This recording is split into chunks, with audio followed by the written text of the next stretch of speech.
అక్కడ కంపెనీలను కలిసాము, ఇన్వెస్ట్మెంట్లు తీసుకొస్తున్నాము, సింగపూర్ వెళ్తున్నాము, అక్కడికి వెళ్తున్నాము, ఇక్కడికి వెళ్తున్నామని తీసుకొస్తే చివరికి వచ్చినటువంటి కంపెనీలు 30 కంపెనీలు. ఏది ఈ 17 నెలల కాలంలో ఆంధ్రప్రదేశ్ రాష్ట్రానికి వచ్చినటువంటి కంపెనీలు 30 కంపెనీలు. ఈ 30 కంపెనీలు కూడా పెడతారో లేదో తెలియదు, వస్తాయో లేదో తెలియదు, ఇన్వెస్ట్మెంట్ వస్తుందో లేదో తెలియదు. నేను అడుగుతున్నా, మీరు దేశంలో విజనరీ కదా, ఈ దేశంలో మీ అంత గొప్ప పారిశ్రామికవేత్త, ఎకనామిక్స్ రిఫార్మ్స్ తీసుకొచ్చేటువంటి వ్యక్తి లేరు కదా, మీరు ఎకానమిస్ట్ కదా.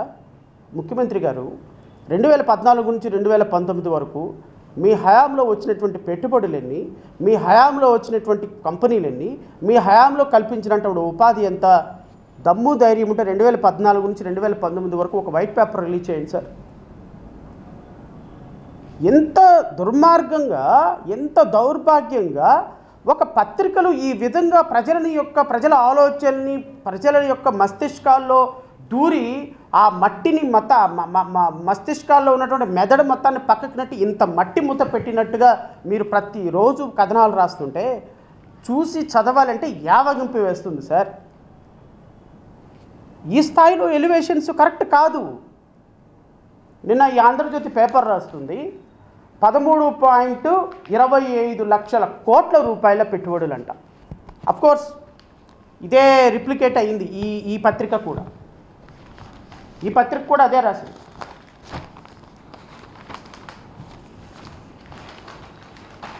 $13 లక్షల కోట్ల పెట్టుబడులు, ఎన్ని 613 ఒప్పందాలు. మీరు ఒక సంవత్సరం తర్వాత అడగండి, 613 ఒప్పందాల్లో 13 ఒప్పందాలు కూడా మెటీరియలైజ్ అవ్వవు. ఈ 13 లక్షల కోట్ల పెట్టుబడిలో 3000 కోట్ల రూపాయల పెట్టుబడి ఆంధ్రప్రదేశ్ రాష్ట్రానికి గ్రౌండింగ్ అవ్వదు. ఎందుకోసం? ఇది ఈ ఇన్ఫర్మేషనే 17 నెలల్లో మనకు వచ్చినటువంటి కంపెనీలు 30 కంపెనీలు అయితే, ఈ 30 కంపెనీల్లో గట్టిగా 3000 కోట్ల రూపాయల పెట్టుబడులు గ్రౌండింగ్ అవ్వలేదు.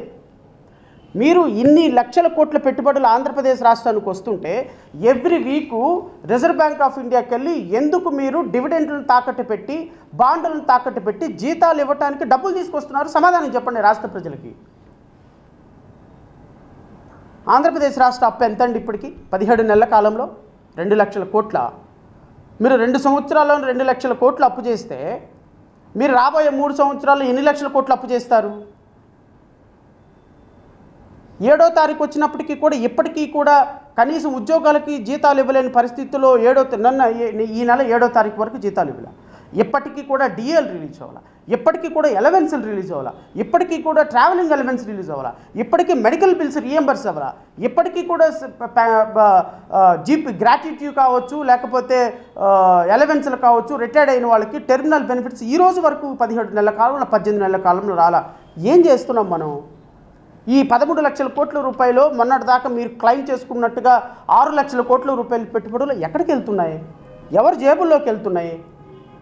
ఏ మంత్రి గారి జేబుల్లోకి వెళ్తున్నాయి? ఏ ఉప ముఖ్యమంత్రి గారి జేబుల్లోకి వెళ్తున్నాయి? ఎస్ఐపిబి కమిటీలో గౌరవ ఉప ముఖ్యమంత్రి గారి సమక్షంలో 55,000 ఎకరాల ప్రభుత్వ భూమిని ఈరోజు దారాదత్తం చేసి 6 లక్షల కోట్ల రూపాయల ప్రభుత్వ భూమిని మీరు అమ్మేసి స్కాములు చేశారు. ఈ రాష్ట్రంలో కనీసం 10 మందికి పట్టుమని ఉపాధి కల్పించేటువంటి ఒక కంపెనీ ఎస్టాబ్లిష్మెంట్ కాలేదు. ఈ 13 లక్షల కోట్ల రూపాయల్లో ఎంత గ్రౌండింగ్ అవుద్దంటే ఎవ్వరికి తెలియదు. మైసూర్ బజ్జీలో మైసూర్ ఎంత ఉందో ఈ 13 లక్షల కోట్ల రూపాయల్లో డబ్బు అంత ఉంటుంది.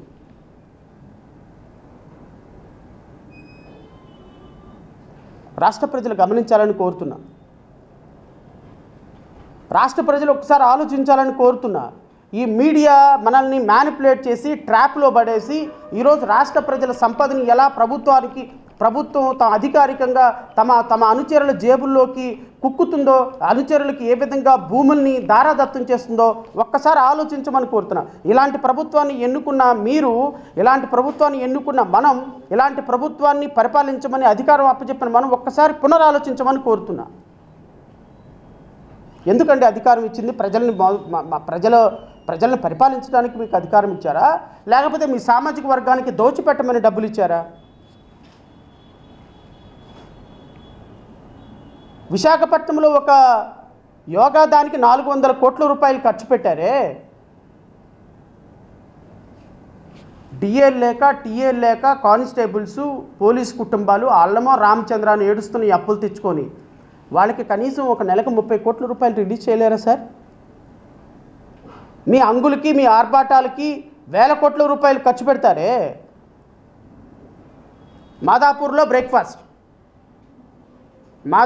బ్రేక్ఫాస్ట్, చిత్తూరులో లంచ్, మళ్ళీ సాయంత్రం మాదాపూర్లో డిన్నర్. ఎవరి షెడ్యూల్ ఇది? గౌరవ ఉప ముఖ్యమంత్రి గారి షెడ్యూల్. మాదాపూర్లో నుంచి స్పెషల్ ఫ్లైట్ గన్నవరం, గన్నవరంలో నుంచి హెలికాప్టర్ చిత్తూరులో నుంచి మళ్ళీ గన్నవరానికి హెలికాప్టర్, అక్కడి నుంచి మళ్ళీ స్పెషల్ ఫ్లైట్లో మాదాపూర్. ఎంత డబ్బులు అవుతుంది సార్? ఉప ముఖ్యమంత్రి గారికి స్పెషల్ ఫ్లైట్లు ఉన్నాయా? ఉప ముఖ్యమంత్రి గారు రాజ్యాంగంలో లేని పోస్ట్ అది.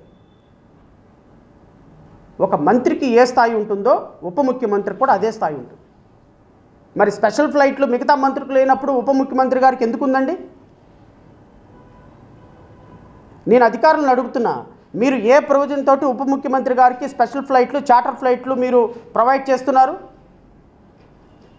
రేపొద్దున 2029లో అధికారం కోల్పోయిన వెంటనే మొట్టమొదటి ఎంక్వైరీ అధికారుల మీద ఇదే వేయాలని నేను కోరుతున్నా.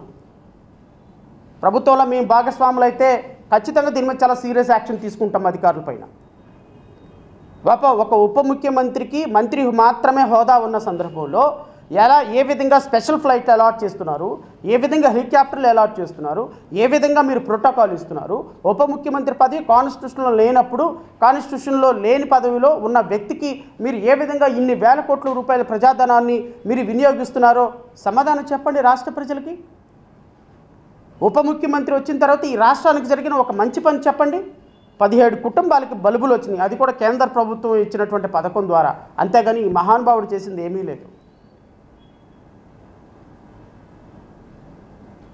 నాకు తెలిసి ఈ 5 సంవత్సరాల్లో ఆంధ్రప్రదేశ్ రాష్ట్ర వ్యవసాయానికి కేటాయించే బడ్జెట్ కంటే ఈ మహానుభావుడు హెలికాప్టర్లకి కేటాయించిన డబ్బులు ఎక్కువైతే ఏమోనని అనిపిస్తుంది నాకు.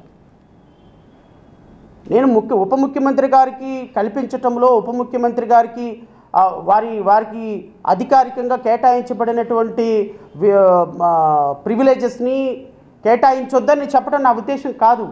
But the government must act in accordance with the law, duly following the rules and regulations. ఇంతకుముందు అందరూ బొక్క కార్లు పెట్టుకొని తిరిగేవాళ్ళు.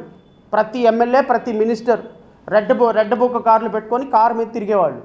సుప్రీంకోర్టు చెప్పింది పిచ్చి పిచ్చి వేషాలు వేయొద్దు, ఈ దేశంలో 4గురికి మాత్రమే రెడ్ బుక్ పెట్టుకునే అవకాశం ఉంది, మొత్తం ఈ దేశంలో తీసేయండి. రాష్ట్రపతి, ప్రధానమంత్రి, సుప్రీంకోర్టు చీఫ్ జస్టిస్ తప్ప ఈవెన్ హైకోర్టు చీఫ్ జస్టిస్లు కూడా రెడ్ బుక్ పెట్టుకునే అవకాశం లేదు, తీసేయమంటే ఈరోజు ఎవ్వరు కూడా దేశంలో వాడటంలో. ఎందుకు వాడటంలా? సుప్రీంకోర్టు జడ్జిమెంట్ అది. లైక్ వైజ్ పవన్ కళ్యాణ్ గారు కూడా ఉప ముఖ్యమంత్రి మాత్రమే. ఆయన ఉప ముఖ్యమంత్రి అంటే కేవలం మంత్రి మార్గంలో ఉన్నటువంటి ఒక మంత్రి మాత్రమే. అలాంటి మంత్రికి మీరు స్పెషల్ హెలికాప్టర్లు ఎలా ఇస్తున్నారు? స్పెషల్ ఫ్లైట్లు ఎలా ఇస్తున్నారు? ఈ బడ్జెట్ ఎక్కడి నుంచి కేటాయిస్తున్నారంటే రిక్షా తొక్కి సాయంత్రం వాళ్ళ పాప అడిగింది, డాడీ వచ్చేటప్పుడు ఒక టూత్ పేస్ట్ అని ఒక సోపు తీసుకురా నానా అని వాళ్ళ పాప అడిగింది.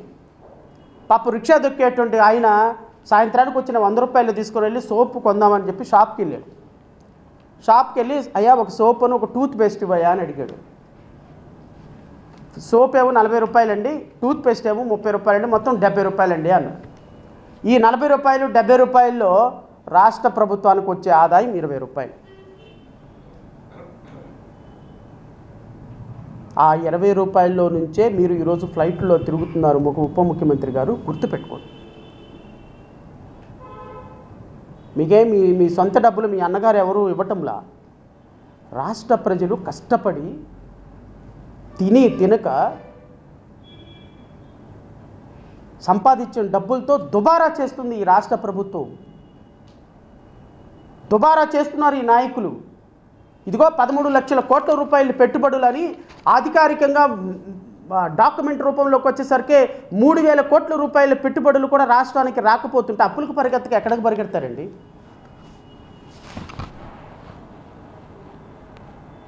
ఎందుకు అప్పులు చేస్తున్నారు? ఎందుకు జీతాలు ఇవ్వలేకపోతున్నారు? ఎందుకు ఈ రాష్ట్రానికి పెట్టుబడులు తీసుకొస్తున్నామని అధికారికంగా పత్రికల్లో ప్రకటనలు ఇచ్చుకొని వేల కోట్ల రూపాయలు అధికారికంగా ప్రకటనలు ఇచ్చుకుంటున్నారు?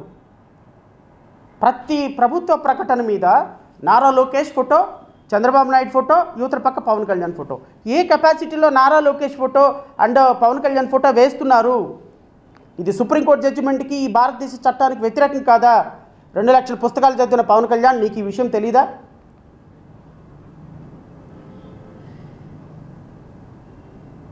ఎట్లా రాష్ట్రంలో ఏ ఒక్కటి కూడా ట్రాన్స్పరెంట్గా జరగటంలా, కానీ మీరు మాత్రం నా రాజ్యం నా రామరాజ్యం. రేప్ చేస్తే మాట్లాడేవాళ్ళు లేడు, మర్డర్ చేస్తే అడిగేవాళ్ళు లేడు. ప్రభుత్వం ఎంతో ట్రాన్స్పరెంట్గా పనిచేస్తుందా? ఒక్కసారి ఎంత ట్రాన్స్పరెంట్గా పనిచేస్తుందా ప్రభుత్వం? ఇది రాష్ట్ర ప్రభుత్వం, ఆంధ్రప్రదేశ్ రాష్ట్ర ప్రభుత్వం అధికారికంగా జీవోలు ఇచ్చేటువంటి గజెట్లోని కాన్ఫిడెన్షియల్ జీవోస్.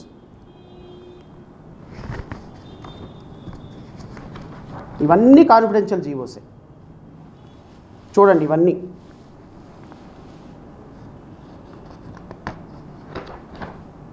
ఇవన్నీ కాన్ఫిడెన్షియల్ జీవోసే. ఇవన్నీ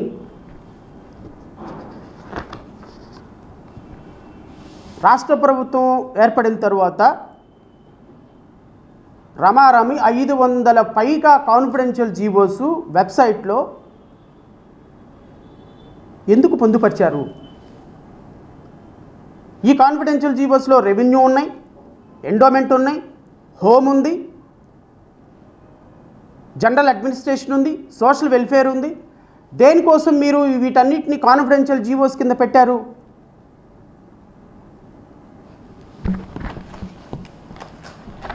ఇవన్నీ GO MS number 21/8/2025 confidential, GO MS number 19 21/8/2025 confidential, GO MS number 16, 17, 18, GO MS number 48 ఇది service matter confidential, GO MS number 47, 46, 45, 44, GO RT number 1593 ఇది general administration confidential, GO MS number 314 dated 2/9/2025 confidential, GO MS number 316, 315, 312, 311, GO RT number 260 confidential. మొత్తం రాష్ట్రంలో సగానికి సగం పైగా confidential జీవోలు issue చేస్తున్న ఈ ప్రభుత్వం ఎందుకు ఈ కాన్ఫిడెన్షియల్ జీవోలు ఇష్యూ చేస్తుంది? రైట్ టు ఇన్ఫర్మేషన్ యాక్ట్కి వ్యతిరేకంగా ఈ దేశంలో ఏదైనా కాన్ఫిడెన్షియల్ ఉందా? కాన్ఫిడెన్షియల్ ఉండాల్సినటువంటి అవసరం ఉందా? It is a right of every citizen అండి.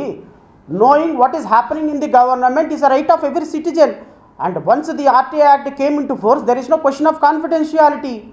The government must act in accordance with the law. The government must be very transparent and honest in displaying the GOs to the people. Why the government is placing these GOs in confidential manner? Why? What happened? What is the reason behind this? ఎందుకు అంటే ప్రభుత్వం ఇచ్చేటువంటి భూములు ఎవరికి తెలియకూడదు, ప్రభుత్వం చేసేటువంటి కొన్ని కార్యక్రమాలు ఎవరికి ఇవ్వకూడదు, ప్రభుత్వం చేసేటువంటి దుర్మార్గకరమైనటువంటి పనులు కొన్ని ప్రజలకు తెలియకూడదని కాన్ఫిడెన్షియల్లో పెట్టినారు. ఎందుకు కాన్ఫిడెన్షియల్లో పెట్టారు? సుప్రీంకోర్టు కాన్ఫిడెన్షియల్లో పెట్టమని చెప్పిందా? ఆంధ్రప్రదేశ్ రాష్ట్ర హైకోర్టు కాన్ఫిడెన్షియల్లో పెట్టమని చెప్పిందా? కాన్ఫిడెన్షియల్ జీవోలు మీరు ఎందుకు ఇష్యూ చేస్తున్నారు? కాన్ఫిడెన్షియల్ జీవోలు ఇష్యూ చేయటంలో మీకున్న ఆంతర్యం ఏంటి? ఈరోజు మీ అధికారిక మీడియాలో ఇంకొక వార్త వచ్చింది. మీ భూమిలో ఉన్నటువంటి ప్రతి డాక్యుమెంటు అడంగల్ మొత్తం కూడా ఫ్రీజ్ చేసి పెట్టారు. ఓన్లీ పబ్లిక్ ఆఫీసర్స్కి మాత్రమే యాక్సెస్ ఇచ్చారు. ఎందుకు అని అడుగుతున్నాను నేను చంద్రబాబు నాయుడు గారిని. మీ భూమిలో అడంగల్ అనేటువంటి కాలంని ఎందుకు ఫ్రీజ్ చేశారు? మీ భూమిలో అడంగల్ ఫ్రీజ్ చేయడానికి కారణం ఏంటి? ఎందుకు అంటే మీ భూమిలో చెరువులు గుట్టలు ఆక్రమించుకొని మీ అధికార నాయకులు సేల్ చేసుకుంటుంటే మాలాంటి వాళ్ళందరూ వెళ్ళి ప్రజా ప్రయోజన వ్యాజ్యం ఫైల్ చేస్తున్నామని అడంగల్ యాక్సెస్ అందరికీ తీసేసి ఓన్లీ ప్రభుత్వ ఆఫీసులకు పెట్టారు. ప్రభుత్వం తీసుకొచ్చినటువంటి అధికారిక జీవోలో అధికారిక వెబ్సైట్లో మీరు కేవలం అధికారులకు మాత్రమే పర్మిషన్ ఇవ్వడం వల్ల ఆంతర్యం ఏంటని అడుగుతున్నాం. నేను చంద్రబాబు నాయుడు గవర్నమెంట్ని, నేను రెవెన్యూ మినిస్టర్ని, అలాగని శివరాం ప్రసాద్ ఎవరో ఉన్నారు, ఆయన నేను చాలా సీరియస్గా కోరుతున్నా, మీరు కనుక వితిన్ 48 అవర్స్లో కనుక అడంగల్ అన్ఫ్రీజ్ చేయకపోతే హైకోర్టులో ఖచ్చితంగా ప్రజా ప్రయోజన వ్యాజ్యం వేస్తాం, మీ ప్రభుత్వాన్ని తీసుకొచ్చి రోడ్డు మీద నిలబెడతాం మాత్రం ఖాయం. ఆల్రెడీ WP పిల్ 195 ఆఫ్ 2025ని కాన్ఫిడెన్షియల్ జీవోస్లో ఆల్రెడీ హైకోర్టులో పిల్ ఫైల్ చేశాం. గౌరవ ప్రధాన న్యాయమూర్తి గారు రాష్ట్ర ప్రభుత్వాన్ని ఇమ్మీడియట్గా వివరణ కోరారు, ఎందుకు మీరు కాన్ఫిడెన్షియల్ జీవోస్ ఇష్యూ చేస్తున్నారని. ఈ విషయాల్లో కామెంట్ చేయరు ఆయన, ఎందుకు అంటే లా చాలా సీరియస్గా ఉంది కాబట్టి సింపుల్గా టచ్ మీ నాట్ అన్నట్టు కౌంటర్ ఫైల్ అంటారు. అదే మామూలుగా ప్రభుత్వం ఏదైనా భూములు ఇచ్చిన దాని మీద అయితే ఆయన పైన కూర్చొని ప్రభుత్వం దగ్గర డబ్బులు లేకపోతే మీరు అవడండి రావటానికి, ప్రభుత్వం దగ్గర డబ్బులు లేవు కాబట్టి భూములు అమ్ముతుంది, ప్రభుత్వం పాపం నడపలేవు కాబట్టి భూములు అమ్ముతుంది, ప్రభుత్వం రెవెన్యూ జనరేట్ చేయడానికి ఇక్కడ హైకోర్టు ఉందని నీతి వాక్తులు చెప్తారు. పాపం దీంట్లో ఏం మాట్లాడకుండా కౌంటర్ ఫైల్ చేయండి అని సీక్రెట్గా కౌంటర్ ఫైల్ చేయించారు. ఇది ప్రపంచానికి రాదు, ఈ వార్త మన మీడియాలో రాదు. ఎందుకు రాదు అంటే ప్రభుత్వం వ్యతిరేకం కదా ఇది. మాలాంటి వాళ్ళ ఎఫర్టు మేము ప్రభుత్వం ఫైల్ చేసింది ప్రభుత్వం నుంచి బయటికి రాదు. ఈరోజు మీ భూమి మీ భూమి వెబ్సైట్లో అడంగల్ ఎందుకు ఫ్రీజ్ చేశారు, ఎందుకు రాష్ట్ర ప్రజలకి యాక్సెస్ ఇవ్వటం లేదు అంటే భూమి వివరాలు తెలుసుకుంటే కేసులు వేస్తున్నారని మీరు భయపడుతున్నారు. అప్పు మాత్రం అధికారికంగా చేస్తారు. ఇవి మాత్రం 13 లక్షల కోట్ల రూపాయల పెట్టుబడులని ప్రతిరోజు పేపర్లో కొట్టేస్తారు, మీడియాలో కొట్టేస్తారు. నేను ఛాలెంజ్ చేసి అడుగుతున్నా మీడియా సోదరులకు సాక్షిగా, ఈ 13 లక్షల కోట్ల రూపాయల పెట్టుబడులు విశాఖపట్నంలో జరిగిన సబ్మిట్లో పెట్టుబడులు ఎన్ని వచ్చినాయి అని 1 సంవత్సరం తర్వాత మనం అడిగితే ఒక్కదానికి సమాధానం ఉండదండి, ఒక్కదానికి సమాధానం ఉండదు. నా దగ్గర ఇన్ఫర్మేషన్ లేదు అని ఫైనాన్స్ సెక్రటరీ తోసేస్తాడు, ఇండస్ట్రియల్ డిపార్ట్మెంట్కి తోసేస్తాడు. ఇండస్ట్రీ డిపార్ట్మెంట్ అంటే నన్ను అడుగుతారేంటి, మీరు పబ్లిక్ రిలేషన్ డిపార్ట్మెంట్ని అడగండి, మమ్మల్ని అడుగుతారేంటని పబ్లిక్ రిలేషన్ డిపార్ట్మెంట్కి తోసేస్తారు. పబ్లిక్ రిలేషన్ డిపార్ట్మెంట్ అడిగామనుకోండి, ఇది ఇండస్ట్రియల్ మినిస్టరు అండ్ సమాచార శాఖ ఐటీ వింగ్ మొత్తం కలిపి స్పెషల్ ప్రాజెక్ట్ కింద చేస్తుంది, ఈ సమాచారాన్ని మీరు వారి దగ్గర నుంచి కోరవలసిందిగా కోరుతున్నాం. ఈ ప్రాసెస్ అంతా అవడానికి 6 నెలలు పడుతుంది. ఎవడివ్వడు సమాచారం, ఎందుకంటే సమాచారం ఇస్తే దొంగలన్నీ దొరికిపోతాయి కాబట్టి సమాచారం ఇవ్వరు. బట్ ఇది మాత్రం నిరవధికంగా కొనసాగుతుంది. నేను అంటున్నా, ఈ పేపర్ల రెండింటినీ ఆంధ్రప్రదేశ్ రాష్ట్రంలో బ్యాన్ చేయాలని కోరుతున్నాను. నేను బ్యాన్ అంటే అఫీషియల్గా బ్యాన్ చేయటం కాదు, రాష్ట్ర ప్రజలు చదవటం మానేయండి. మా కర్మ మాకంటే ఎటు తప్పదు. ఎందుకు తప్పదు అంటే ఈ అబద్ధాలని చదివి ప్రపంచానికి చెప్పాలి అంటే ఈ అబద్ధాలు ఏంటో తెలుసుకోవాలి కాబట్టి. కానీ ప్రజలందరినీ కోరుతున్న విఘ్నులైన ప్రజలు ఈ అబద్ధాలను దయచేసి చదవద్దు.